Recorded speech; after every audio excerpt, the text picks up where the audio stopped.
What's up, everybody? So today that's the last one, the PS4 of JTVideos MCU reaction. Yeah.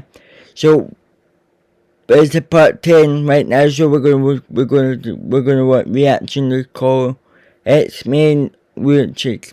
Yeah. I can't spell Wheelchick, man.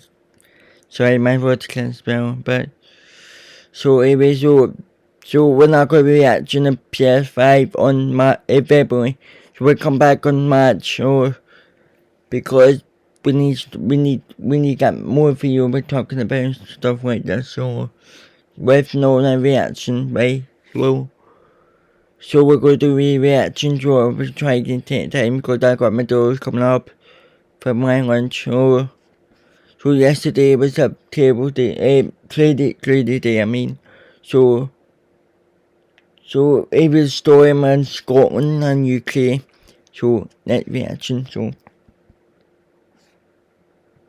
for affordable home and style staples to help you set any vibe, Etsy has it. I can't even.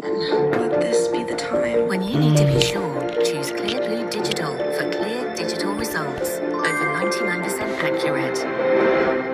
Clear Blue, #1 doctor recommended. Hello everyone and welcome back to Rebooted MCU. Today we are here with Rebooted MCU Phase 4 Part 10, the finale of Phase 4. Before we get started, I want to remind you all to like, comment, subscribe, and feel free to join the Discord and follow the Instagram page in the description below. Now, without any further ado, let's go ahead and get to the final part of Rebooted MCU Phase 4. The 10th part of Rebooted MCU Phase 4 is X-Men Origins. The movie opens up as we see a press conference taking place in front of the White House. We see United States President Thaddeus Ross, played by Harrison Ford, standing at a podium talking. He says, "We are all aware of the concerning events that have taken place since the so-called Golden Awakening occurred months ago. President O'Brien was killed. A monster savagely attacked Washington. And a masked man attacked the entirety of New York using a neurotoxin that caused innocent people to suffer. The kicker is that the man responsible for this attack claimed he had an individual impacted by the Golden Awakening working for him to help with this heartless attack on our country. This leads me to the only logical conclusion. These so-called mutants are the cause of the recent string of violent events.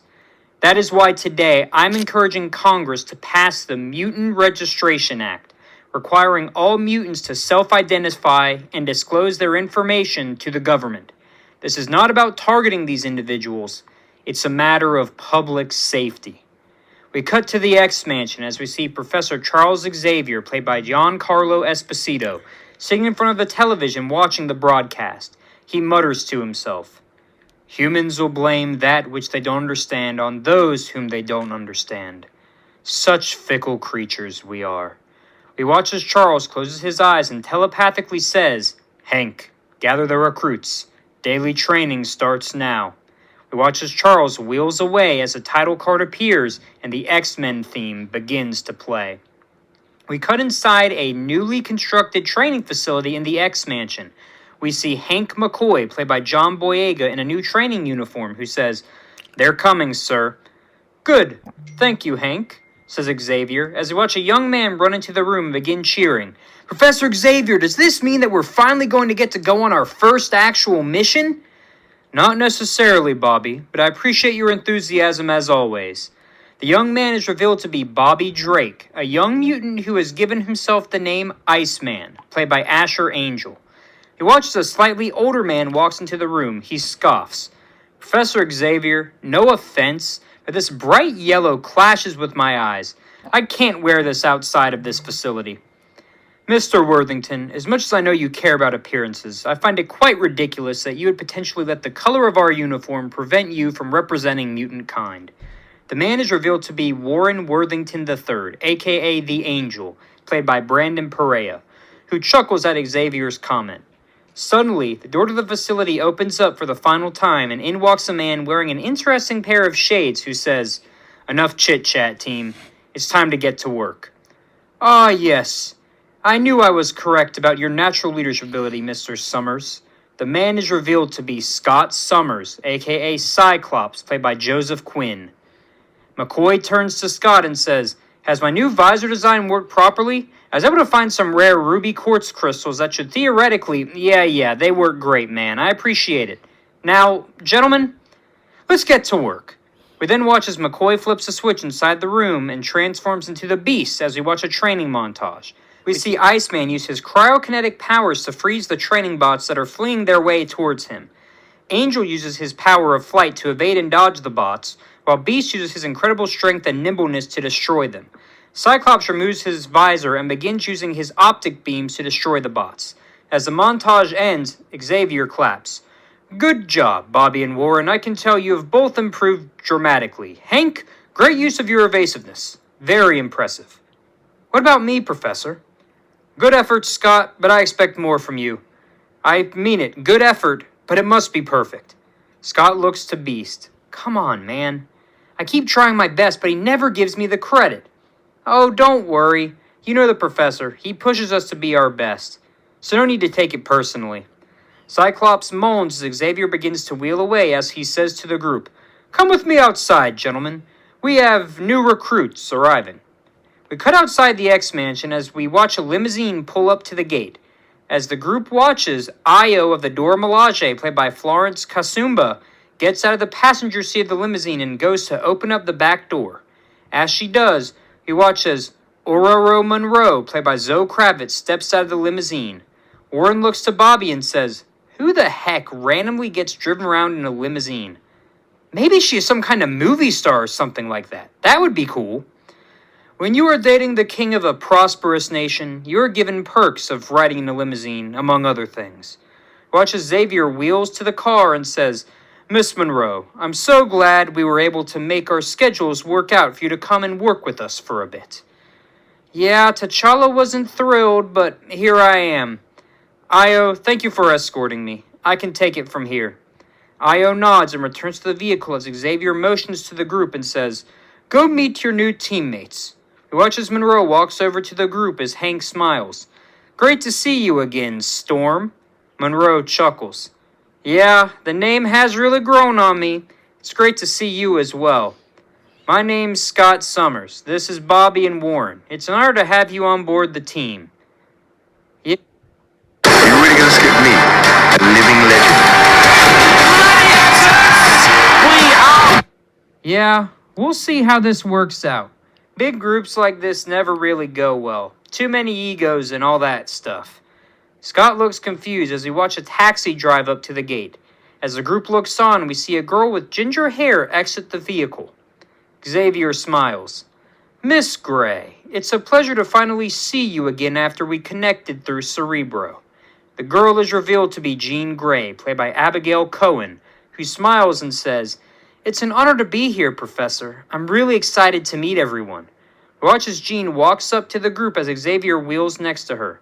Xavier says to the group, "This is Miss Jean Grey. She's a telepath like myself, but also has other incredible powers. She's a psychic. But remarkably, she has many more latent powers that are hidden deep inside her that we aren't able to detect yet. She'll be a valuable member of the team, and I look forward to watching her growth." You forgot to mention that one of those powers is looking incredibly good in a dress. We watch as Jean walks over and grabs Warren by his hair. "And if you think that I'm nothing more than just a pretty face, you're sadly mistaken." "Let's calm down now. We're going to be a team here, so we can't..." Suddenly, Xavier stops as Hank runs over to him. "Professor, is everything okay?" I'm getting a very bad feeling. Everyone, get to the Blackbird. Your uniforms are already on the ship. I will send you more information about the mission, but you must go now. Your first mission has finally arrived, X-Men." "Professor, we haven't even trained with Ororo or Jean. We don't know what to do." "No backtalk, Scott. You will learn on the job. Now, go!" We cut inside the Blackbird, the ship used by the X-Men to be transported from one mission to the next. We see McCoy flying while the remainder of the team changes into their uniforms.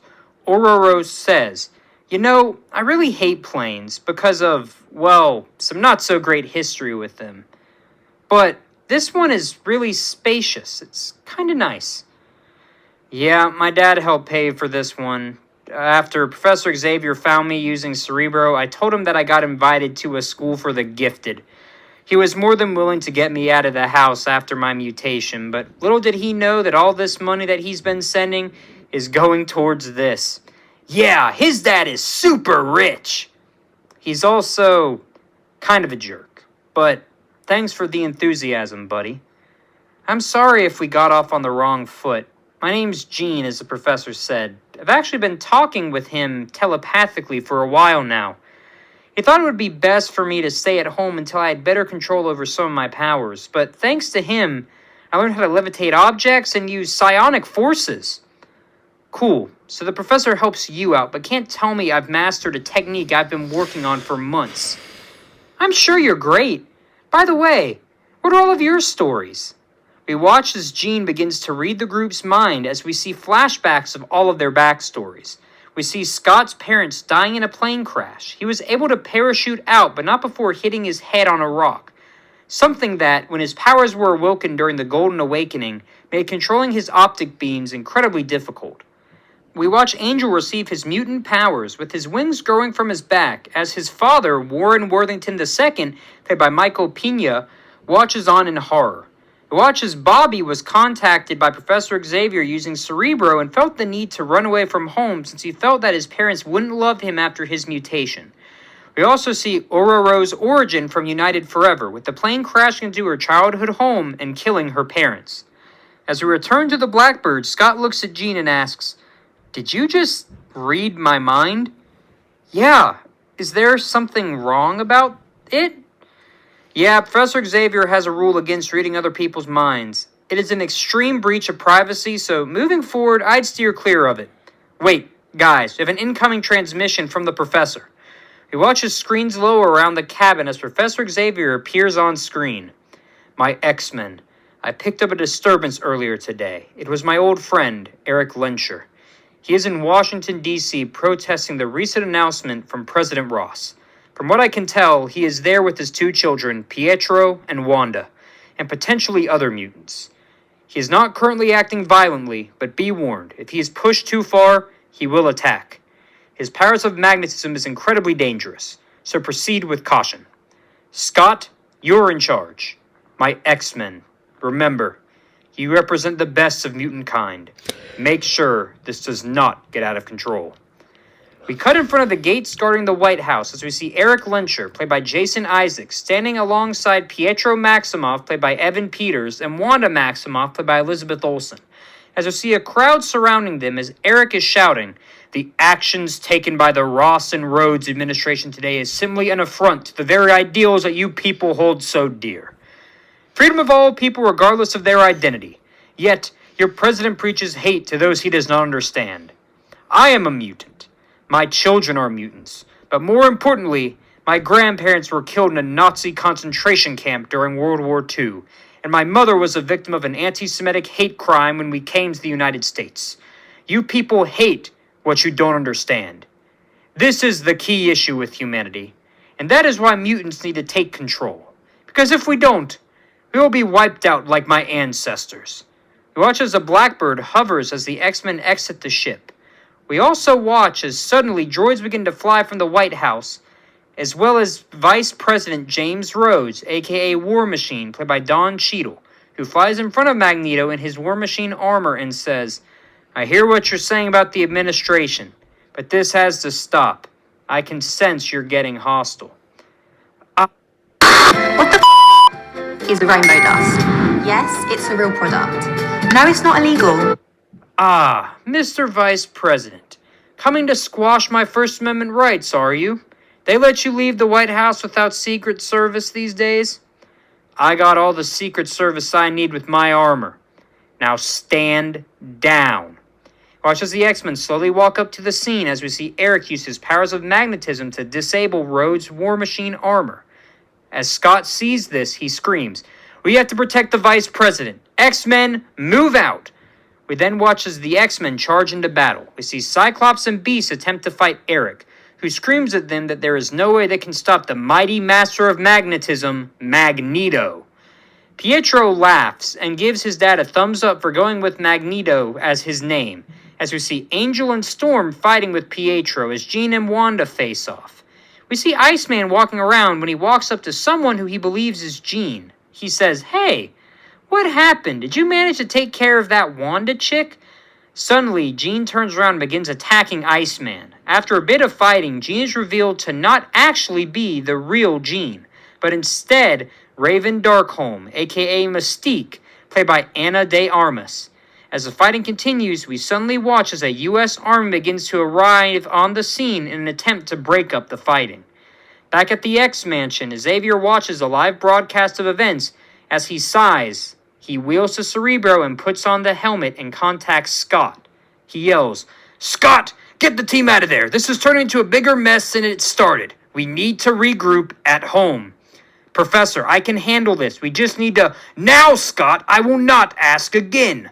Scott screams in anger as he yells to the group, "Retreat! We need to get out of here." We watch as both the X-Men and Magneto and his group of mutants begin to run away from the scene. We watch as the X-Men manage to return to the Blackbird as we watch Professor Xavier yell at the team for their lack of cohesion and singling out Scott for his failures as the team's leader. We cut to Magneto, Pietro, Wanda, and Mystique, who ran into an alley. Magneto looks at the group and asks, "Is everyone okay? I can't believe that old fool Charles sent his little team after us." "Yeah, Dad, we're fine, but you might want to look behind you." Magneto turns around and sees a tall figure standing behind him in a trench coat. Magneto jumps back. "Who are you? What are you doing here?" The unknown figure laughs. "I'm a mutant like you, who wants to make the world a better place. So come with me. I have a place where I'd like to talk with you all." We cut to a seemingly abandoned building right outside of Washington, D.C. We see the group walk inside as Pietro comments, "Wow, this place seems kind of creepy, dude. What is this?" The figure stops. "This was the last location of the Essex Clinic. It closed down. My name is Nathaniel Essex. Or, well, it was. But now, you can refer to me by what Professor Xavier called me. Mr. Sinister." Watch as the figure pulls down his hood and is revealed to be Mr. Sinister, played by Henry Cavill. As Pietro pipes up, Ooh, so kind of like that guy from New York." "Wait, what? His name was Mr. Fear, your name is Mr. Sinister, so you guys got this dark, creepy vibe going on in your names, right?" "I have lived for thousands of years. We are completely unrelated." "Yeah, but Pietro, just zip it, okay?" "Thank you, Wanda. Now, why don't you tell me, what kind of mutant are you? What are you doing here?" Sinister explains that before his transformation, he was formerly known as Dr. Nathaniel Essex, a geneticist who was obsessed with Darwin's theory of evolution. He eventually met a fellow scientist by the name of Herbert Wyndham, who performed tests on him and unlocked his latent mutant powers. These powers gave him the ability of superhuman strength, durability, telekinesis, and most importantly, a slowed aging process, which has allowed him to live for all of these years. After the scientific community rejected Wyndham's work, Essex began running two separate businesses, the Essex Clinic, in which he performed genetic experimentations on children in an attempt to awaken their dormant mutant gene, but he also experimented with cloning, specifically on himself. He explains that during this time, he cloned himself multiple times over, with each clone being weaker than him, but still formidable in their own right. It was also during this time when he met a young... 我tôi làm cái cả má cho anh, ok.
Charles Xavier, who came through the Essex Clinic. So, what happened? Well, Charles and I did not see eye to eye on mutant kind. I was obsessed with his power. Yes, I have telekinetic powers of my own, but Charles, his were on a different level than I. At least from the tests I ran, he would be of a different breed.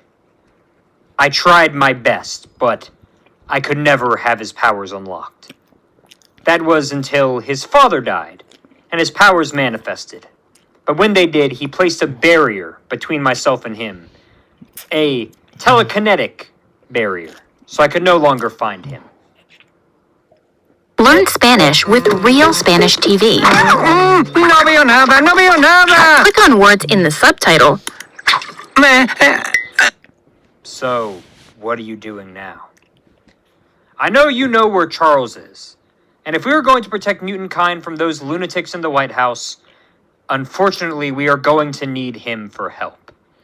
Eric, I'm asking you, as someone who I can tell cares about the future of mutant kind, please help me find Charles. In exchange, I also have a gift. We watch as Sinister walks over to a table and picks up a helmet. This helmet is something I've been working on for a while now. It allows the person wearing it to prevent telepaths from reading their mind or communicating with them.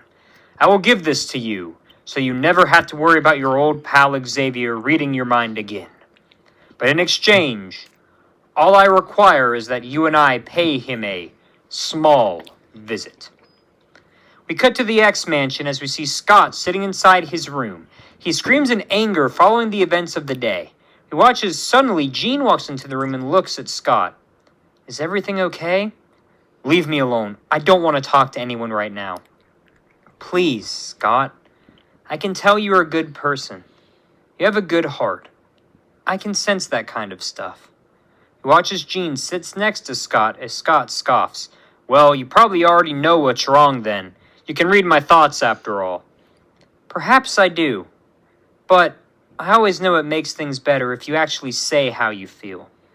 Scott explains to Jean how it feels like regardless of how hard he tries or how much he improves, Professor Xavier refuses to give him credit for how much he has improved in controlling his optic beams. Jean places her hand on his leg. Scott, I've seen Professor Xavier's thoughts. He loves you. He believes in you. But he's been through a lot as well. As Scott attempts to respond, we hear a boom outside of Scott's room as Scott and Jean run to the hallway. We then see Mr. Sinister and Magneto standing in the hallway. We watch as the other mutants of the X-Men attempt to charge at Sinister, but he manages to stop Iceman, Angel, Storm, Beast, and Scott all in their tracks, knocking them down and getting them out of the way. We watch as Professor Xavier wheels into the hallway and screams, "What is the commotion?" Wait. Essex? Did you miss me, Charles? Watch as Xavier attempts to use his telekinetic powers to prevent Sinister from going towards him, but Sinister is able to overpower him, pushes him out of his chair and begins beating him senselessly. Did you miss this, Charles? You stood up to me, prevented me from unlocking your full potential. My full potential. Stop it, screams Jean as we watch her hit Sinister with a powerful psionic blast, which sends him flying. As Sinister stands up, he chuckles. My. I've been mistaken this entire time. The key to mutant kind prospering is not you, Charles. It is this one. That blast. I can detect a powerful, untapped energy inside of you. Charles, you're useless to me now. I need her.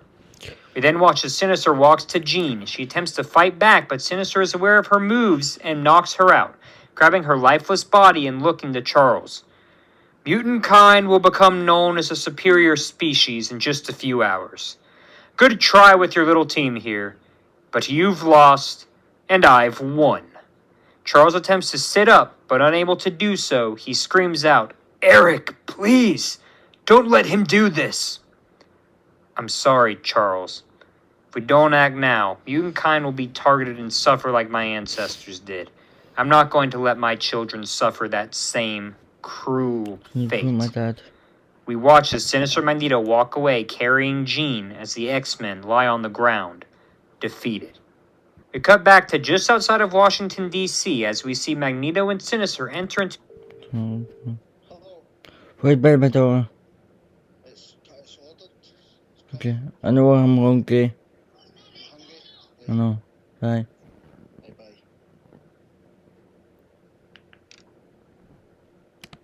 newly constructed building next to the former Essex Clinic. Magneto turns to Sinister. When did this get constructed? We were only gone a few hours. Some of my clones did it while we were gone. They can be quite fickle at times, but a job as simple as this one was a mere sweat off of their brow. As the group walks inside, we see Pietro, Wanda, and Raven sitting inside the building as Sinister announces, "My friends, we have accomplished our mission. We are but 50% of the way to achieving Mutant's ultimate goal." Hold on. 50%? What are you talking about? Eric, it's quite sad. I thought you were a smart one, but you fell right into my trap. What are you talking about? I'm not only trying to make mutant kind prosperous, but I'm also trying to make the perfect mutant. Me. You see, I lack the telekinetic power needed to fully conquer humanity on my own. But with Charles' help, I thought I would be put over the edge. However, this Jean girl, she possesses a power yet unknown. A power that might dwarf Charles. But after I got her, I thought to myself, why stop there? Your daughter. She has been given the powers of a witch. Yes, these powers can be learned, but your daughter, her latent power, she understands it at a level I've never quite seen before. It's mind-boggling. It's as if she hasn't even tapped into half of what she could do yet. We watch as Sinister steps up to Wanda and punches her so hard she passes out. Pietro and Raven attempt to leap at Sinister, but he punches both of them away before they could realize what's going on. Magneto screams, "Hands off of my daughter!" We watch as Magneto attempts to use his powers of magnetism, but nothing happens. What's going on? Quite an easy explanation. I had my clones construct this building completely out of wood. Again, Eric, I thought you would be smarter. Now, I'll be taking the powers from Jean and Wanda and transferring them into my consciousness. Not only will I be the strongest mutant, but I will be the strongest being in the universe, and humanity will not stand a chance. I'll be free to use anyone, anything, to perform experiments, and just wait until I make more clones who possess my exact power. Oh, it will be beautiful. If you hurt my daughter, I swear you will not live to see your reality come true. Unfortunately, the children will die. A small but necessary price to pay for glory. Now, you old fool, I have no more use for you. You watch as Sinister walks up to Magneto, punching him unconscious after Magneto puts up a bit of a fight. As he does this, Sinister places him in a makeshift wooden prison cell, as he goes to pick up Wanda's unconscious body and return to the abandoned Essex Clinic building. We cut inside the X-Mansion as we see Charles lying in his bed. As he quickly regains consciousness, we see Scott sitting in a chair next to the bed. Xavier looks up. "Scott, what happened?" "You happened, Professor. Some man broke in and stole Jean. Apparently he was someone you knew about. Yet you never told us anything about this man, who he is, or that he might be out there." I'm sorry, Scott. It's a painful topic for me to discuss." "Why? What did he do to you that was so bad that it prevented you from telling us?" I don't have the words to explain it, so I'll just show you." Xavier closes his eyes and shows Scott memories from his past.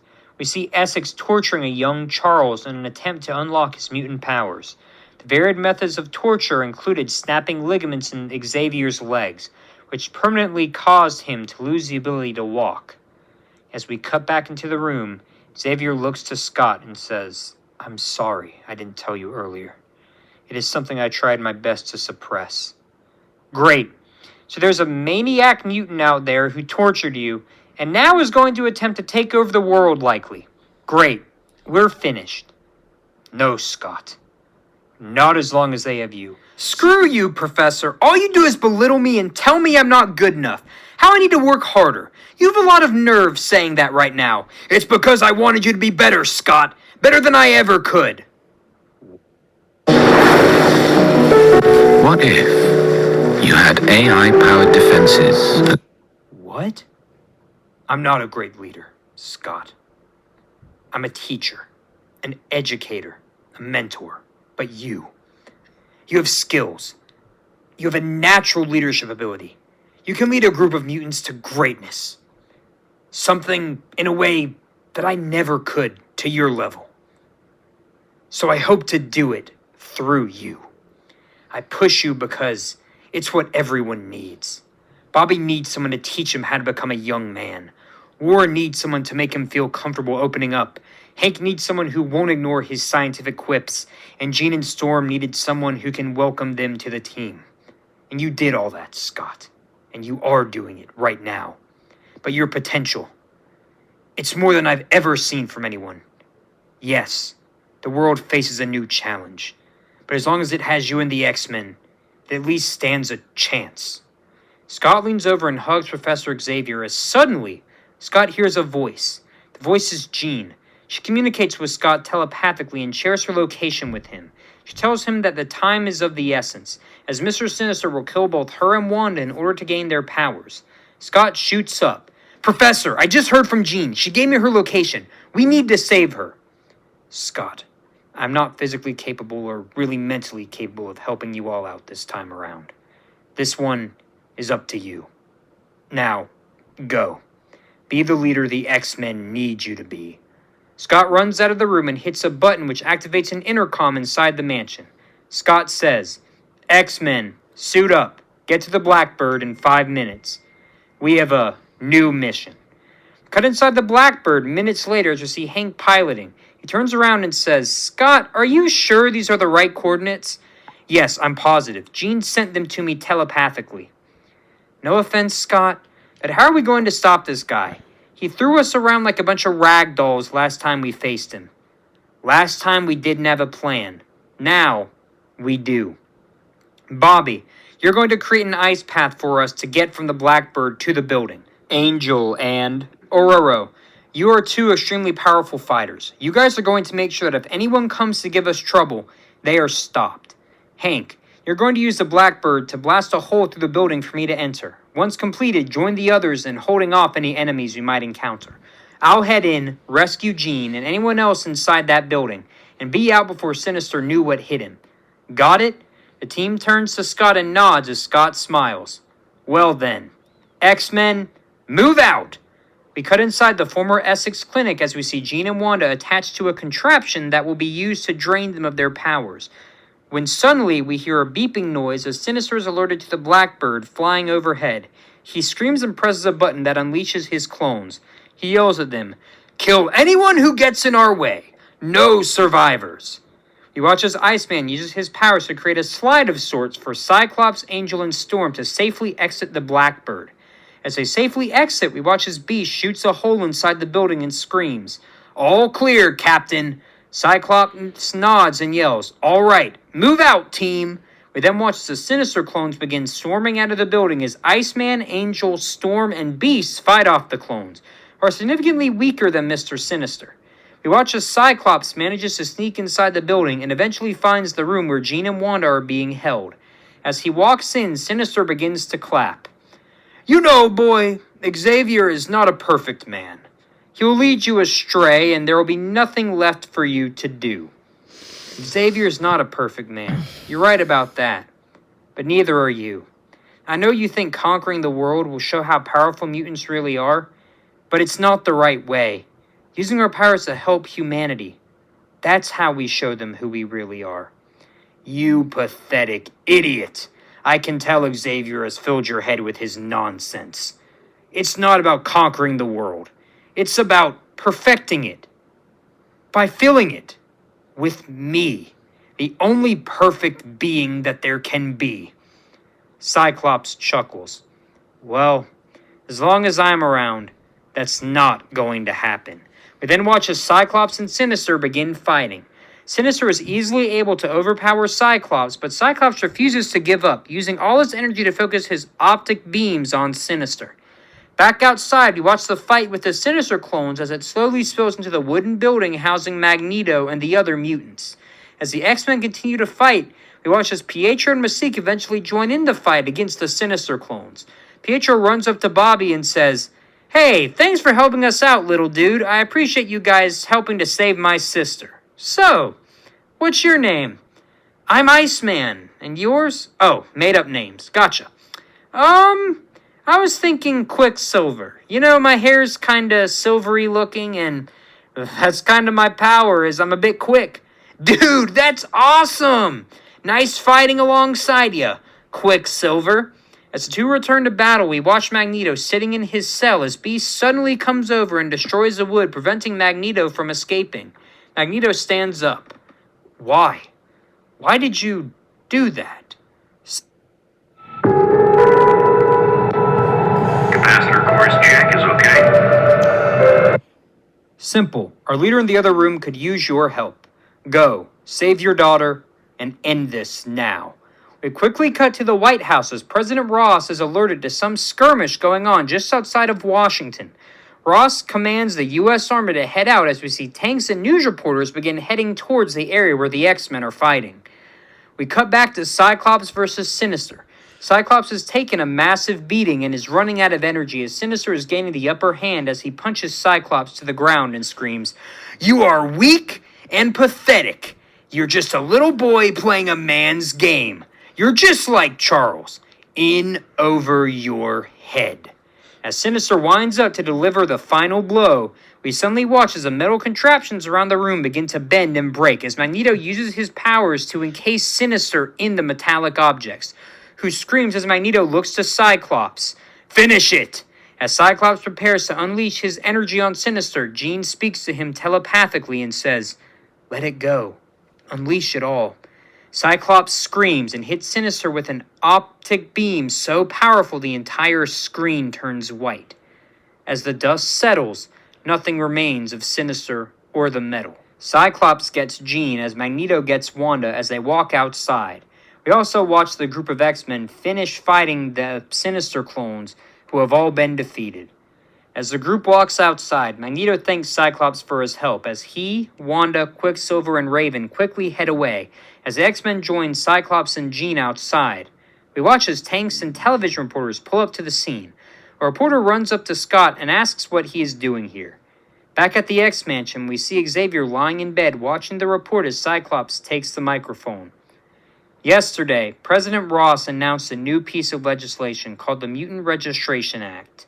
Well, I'm a mutant, but more importantly, I'm a human. We all are.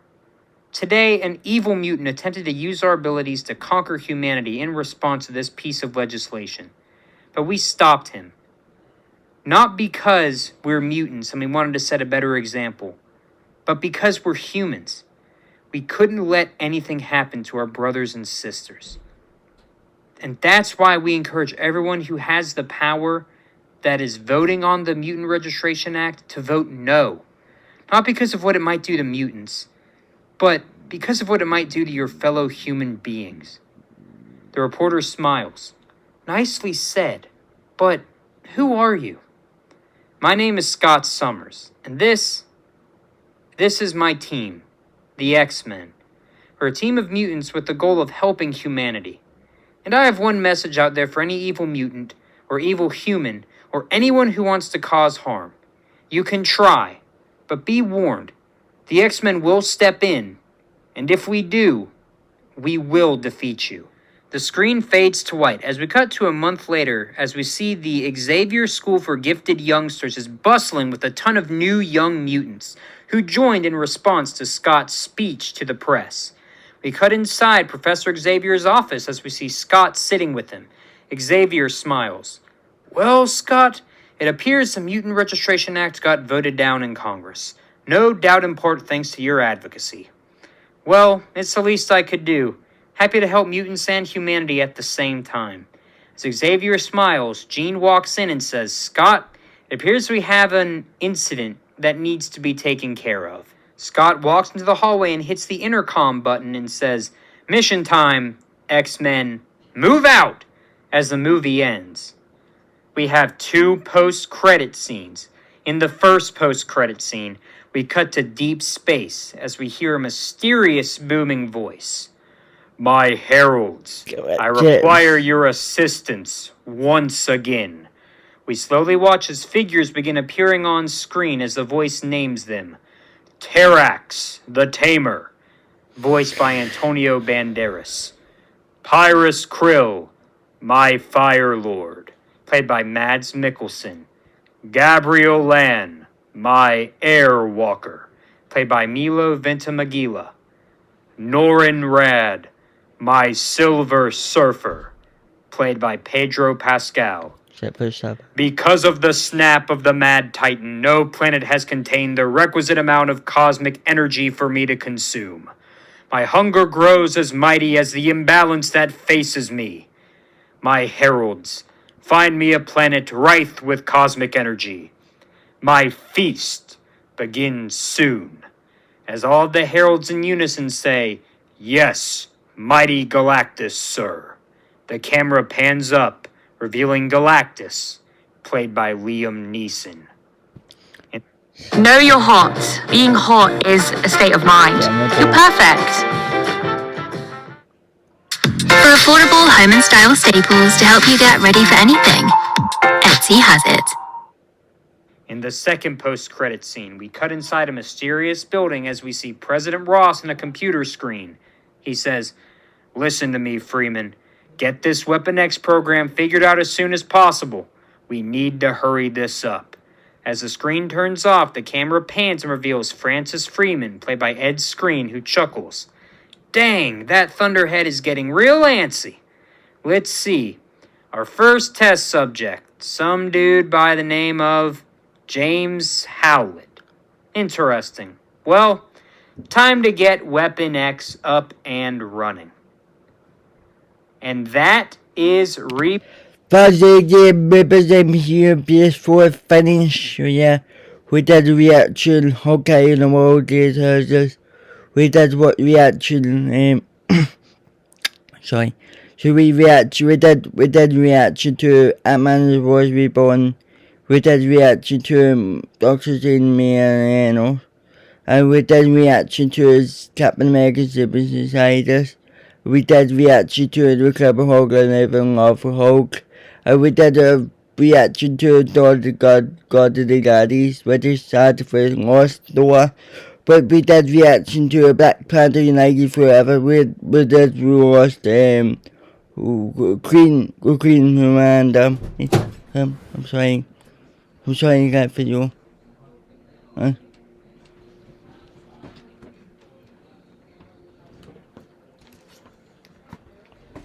Tash. Do you want it? Mum said you'd like it. Look at it. Oh. Here, take this. I want to go down the stairs, please. Thank you. I guess it's my door, sorry guys, I'm telling me. Okay, so we did reaction to Spider-Man 10 and Neighbours. Yes, we did a reaction. We did reaction to Devon. The Devons was started for Lost Daredevil. And right now, we did an X-Men Allergic. Woo! So, yeah, so I'm going to eat McDonald's just right now. So I'm going to do a new video the next week. Will be on next Wednesday, and next Friday, next Saturday. So yeah. So obviously next game. Bye. But also, sorry guys, I'm going to end the video. So we're going to be reacting on Rebooted MCU, JTVideos, Rebooted MCU, PS4, PS5. Will be on March. Remember guys, so yeah. See you next time. Bye.